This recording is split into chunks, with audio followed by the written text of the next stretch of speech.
अम्बा बैल की एक बहुत बुरी आदत है। उसके सामने से जाने वाले बैल नजर आने पर अम्बा बैल उनकी पूंछ को अपने दांतों में दबाकर काटता है। क्या करूं, कैसे करूं, कुछ भी समझ में नहीं आ रहा है। ऊपर से ये दांतों की खुजली बढ़ती जा रही है। किसी ना किसी को पूंछ को काटना है अब मुझे। ऐसे कहते हुए अम्बा बैल बाजार में धीरे धीरे चलता है।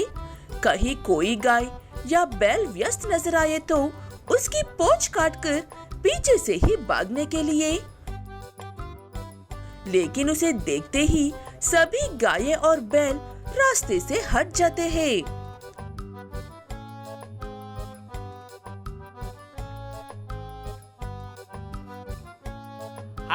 हट जाओ, अम्बा बैल आ रहा है। अपनी पूंछ बचाकर रास्ते से हट जाओ। सच में अम्बा बैल आ रहा है, बचाओ। ऐसे कहते हुए सारे गाय और बैल रास्ते से हटकर पूरे बाजार की सड़क सिर्फ अम्बा बैल के लिए ही खुला छोड़ देते हैं। लेकिन एक बैल रह जाता है। वो अपनी ही धुन में मस्त मटकते हुए जा रहा था।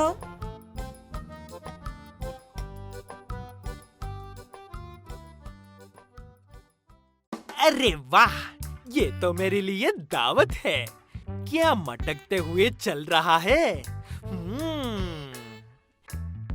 ऐसे कहते हुए भागकर जाकर अम्बा बैल उस बैल की पूंछ काटकर भाग जाता है और बैल ऐसे रोने लगता है।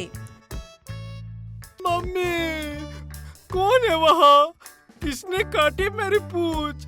हाय, मैं लुट गया रे। ऐसे वो बेचारा बैल बाजार में गिरते पड़ते भागता हुआ वहाँ से चला जाता है। उसे देखकर बाकी के गाय और बैल यूं ही डर जाते हैं। इस अम्बा का कुछ ना कुछ करना ही होगा। ऐसे ही चलता रहा तो हमें हमारे ही गांव में डरते हुए जीने की आदत डाल लेनी पड़ेगी। भाई साहब सही कह रहे हैं, हमें उसका कुछ ना कुछ करना ही होगा। उसके लिए ज्यादा कुछ करने की जरूरत नहीं है। बस एक बार अम्बा बैल को इस गांव के सबसे ताकतवर बैल सिम्बा के पास लेकर जाना होगा। उसके बाद जो भी करना होगा वो सिम्बा बैल कर लेगा। ऐसे कहते हुए सभी लोग मिलकर पूरी प्लानिंग के साथ अम्बा के सामने सिम्बा बैल को खड़ा कर देता है।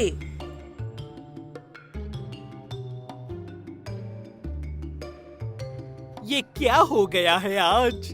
दांतों में इतनी ज्यादा खुजली है और मेरे सामने सिम्बा बैल खड़ा है। अब मैं क्या करूं? ऐसे कहते हुए अम्बा बैल डरता तो है लेकिन खुद को रोक नहीं पाता है और जाकर सिम्बा बैल की पूंछ काटकर वहाँ से भाग जाता है। सिम्बा बैल इतने गुस्से में होता है कि वहाँ खड़े गाय और बैल उससे नजर मिलाने से भी डरते हैं। अम्बा के बच्चे, मैं तुझे नहीं छोड़ूंगा आज। तेरी इतनी हिम्मत की तू मेरी ही पूंछ काटकर भाग रहा है। ऐसे कहते हुए सिम्बा बैल अम्बा बैल को गांव की हर गली में ढूंढता है।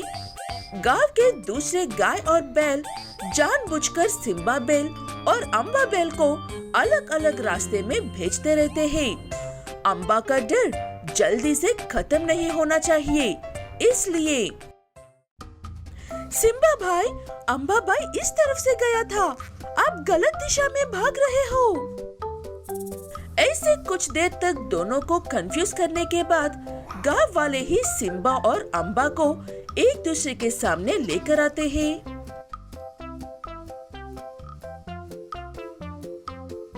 हाँ, आखिरकार मुझे पूंछ काटने वाला अम्बा मिल गया। अब देखो मैं तुम्हारा क्या क्या काटता हूँ। नहीं नहीं, मुझे माफ कर दो बड़े भाई। मैं दोबारा ऐसा कुछ नहीं करूँगा, मैं वादा करता हूँ। ऐसे कहते हुए अम्बा माफ मांगकर वहाँ से भागने की कोशिश करता है, लेकिन सिम्बा उसे पकड़कर उसे सबक सिखाने तक अम्बा को जाने नहीं देता है।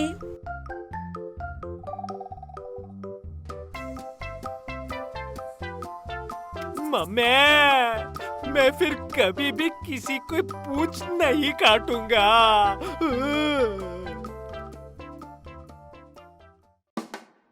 मुनमुन गाय को टीवी देखने का बहुत शौक है, इसलिए वो अपने शरारती छोटे बेटे को संभालने के काम हमेशा अपने बड़े बेटे को ही कहती है।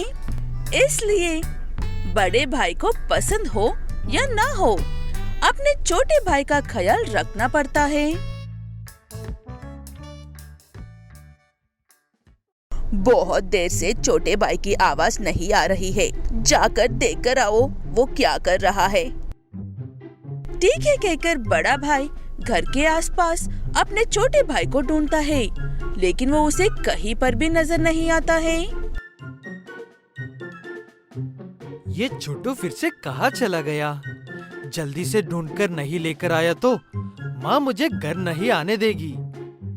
ऐसे कहते हुए बड़ा भाई अपने छोटे भाई को ढूंढने के लिए जाता है और उसके सामने से गुजरने वाला सभी लोगों से अपने छोटे भाई के बारे में पूछता है।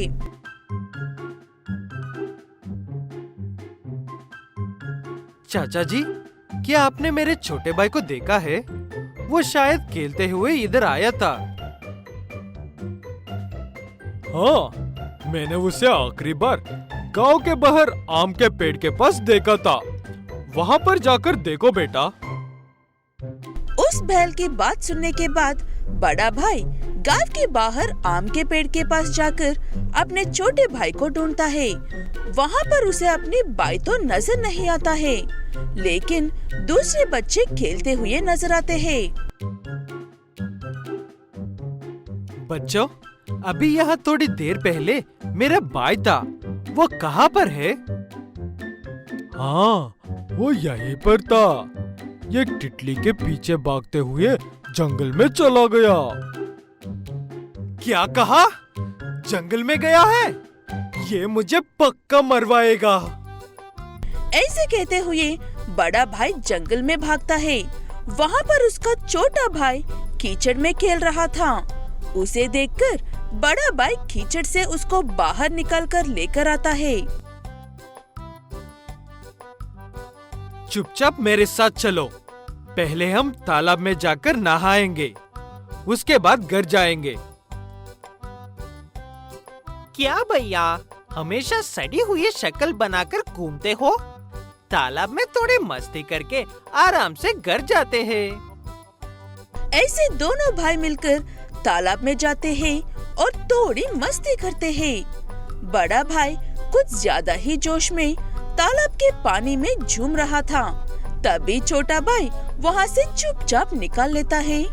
जब तक बड़े भाई को ये बात पता चलती है, तब तक छोटा भाई बहुत दूर निकाल लेता है। भाई, तेरा प्रॉब्लम क्या है? क्यों मुझे हर वक्त परेशान करता रहता है? ऐसे कहते हुए बड़ा भाई फिर से अपने छोटे भाई को ढूंढते हुए भागता है और एक बार और पूरे गांव में अपने छोटे भाई को ढूंढता है, लेकिन वो इस बार अपने भाई को ढूंढ नहीं पाता है और डरते हुए घर लौटकर जाता है। वहाँ पर उसका छोटा भाई अपनी माँ के साथ बैठकर समोसे खा रहा था। ये तुमने बहुत गलत किया है बेटा। अपने छोटे भाई को अकेला छोड़कर तालाब में खेल रहे थे। तुम्हें अपने भाई की थोड़ी सी भी परवाह नहीं है।